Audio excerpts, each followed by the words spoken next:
Welcome to day 100 of our one-year Bible reading plan. Today, we'll read 1 Kings chapters 3 through 5. Before you begin, remember that it helps to establish a daily reading time. Begin with a short prayer, asking the Holy Spirit for wisdom and understanding. Always read for understanding and to hear from God, not just to finish today's reading. Please like, subscribe, and share this video to bless someone else. Now, let's begin. 1 Kings chapter 3. Verse 1. Solomon made an alliance with Pharaoh, king of Egypt, and married his daughter. He brought her to the city of David until he finished building his palace and the temple of the Lord and the wall around Jerusalem.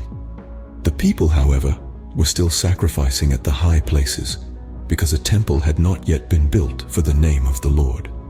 Solomon showed his love for the Lord by walking according to the instructions given him by his father David, except that he offered sacrifices and burned incense on the high places. The king went to Gibeon to offer sacrifices, for that was the most important high place, and Solomon offered 1,000 burnt offerings on that altar.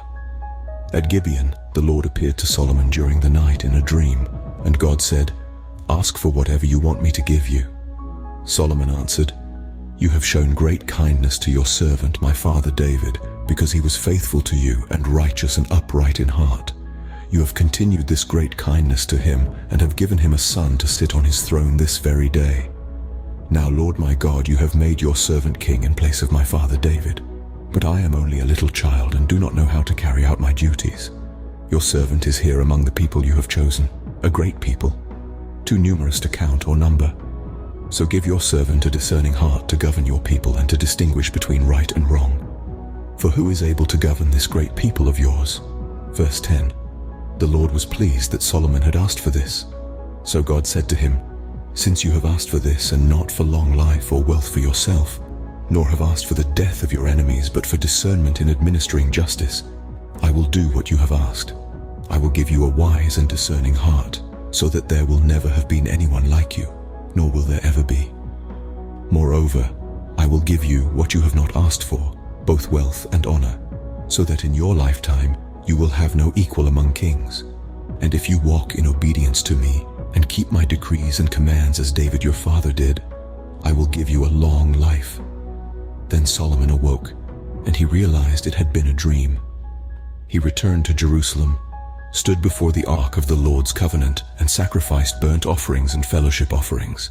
Then he gave a feast for all his court. Now 2 prostitutes came to the king and stood before him. One of them said, "Pardon me, my lord. This woman and I live in the same house, and I had a baby while she was there with me. The 3rd day after my child was born, this woman also had a baby. We were alone. There was no one in the house but the 2 of us.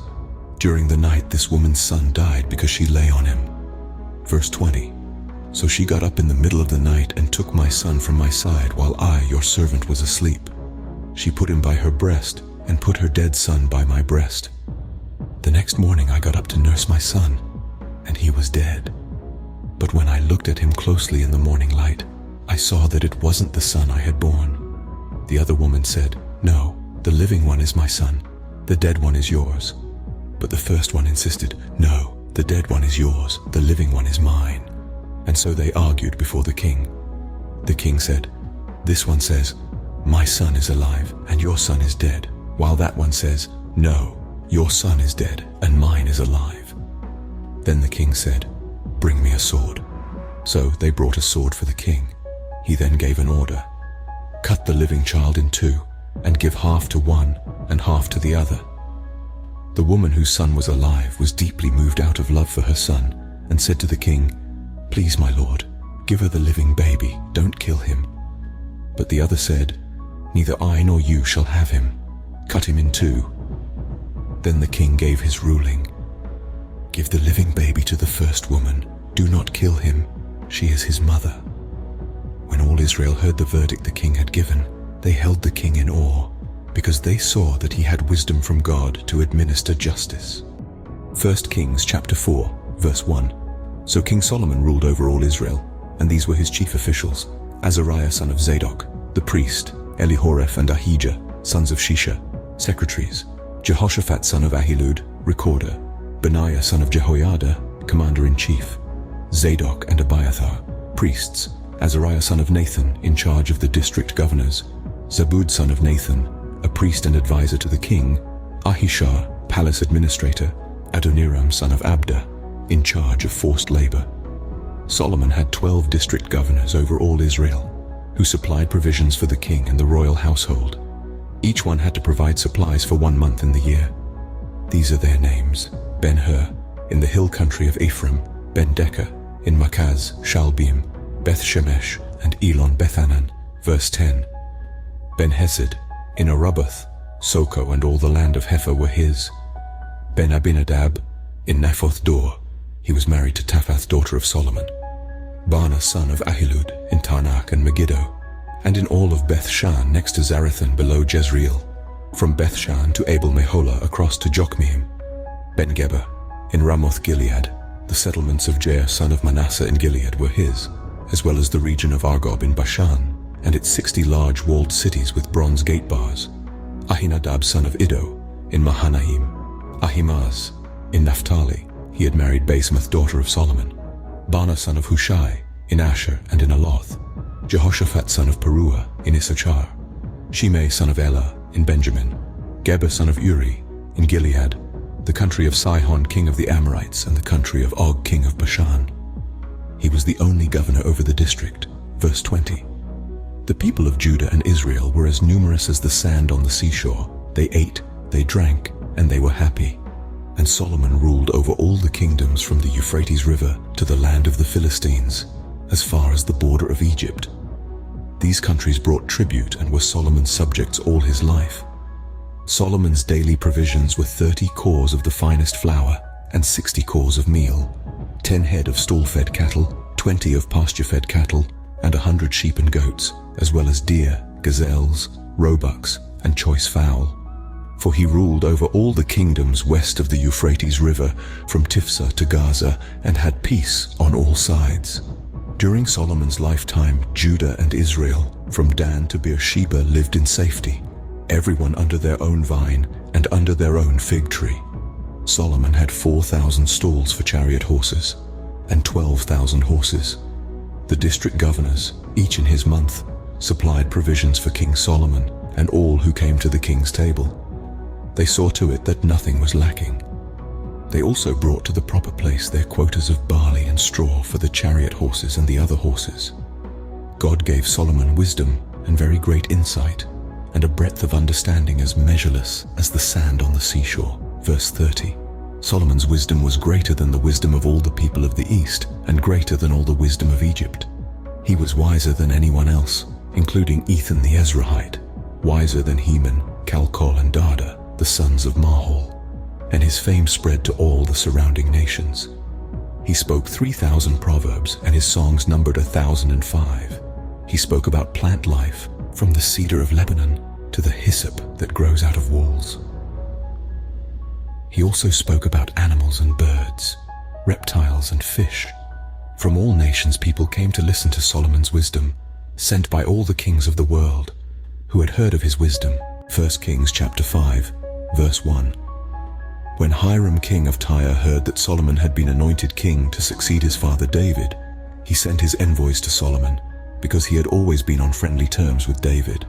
Solomon sent back this message to Hiram: "You know that because of the wars waged against my father David from all sides, he could not build a temple for the name of the Lord his God until the Lord put his enemies under his feet. But now the Lord my God has given me rest on every side, and there is no adversary or disaster. I intend therefore to build a temple for the name of the Lord my God, as the Lord told my father David when he said, 'Your son whom I will put on the throne in your place will build the temple for my name. So give orders that cedars of Lebanon be cut for me. My men will work with yours, and I will pay you for your men whatever wages you set. You know that we have no one so skilled in felling timber as the Sidonians.'" When Hiram heard Solomon's message, he was greatly pleased and said, "Praise be to the Lord today, for he has given David a wise son to rule over this great nation." So Hiram sent word to Solomon, "I have received the message you sent me and will do all you want in providing the cedar and juniper logs. My men will haul them down from Lebanon to the Mediterranean Sea, and I will float them as rafts by sea to the place you specify. There I will separate them and you can take them away. and you are to grant my wish by providing food for my royal household." Verse 10. In this way, Hiram kept Solomon supplied with all the cedar and juniper logs he wanted, and Solomon gave Hiram 20,000 cores of wheat as food for his household, in addition to 20,000 baths of pressed olive oil. Solomon continued to do this for Hiram year after year. The Lord gave Solomon wisdom, just as he had promised him. There were peaceful relations between Hiram and Solomon, and the two of them made a treaty. King Solomon conscripted laborers from all Israel, 30,000 men. He sent them off to Lebanon in shifts of 10,000 a month, so that they spent 1 month in Lebanon and 2 months at home. Adoniram was in charge of the forced labor. Solomon had 70,000 carriers and 80,000 stone cutters in the hills, as well as 3,300 foremen who supervised the project and directed the workers. At the king's command, they removed from the quarry large blocks of high-grade stone to provide a foundation of dressed stone for the temple. The craftsmen of Solomon and Hiram and workers from Byblos cut and prepared the timber and stone for the building of the temple. This concludes 1 Kings chapters 3 through 5 for day 100. We hope you are enjoying these daily videos. Remember to check the description box for links and resources. Thank you for watching. Please like, share, and subscribe. Your support helps spread God's word to reach more people on YouTube.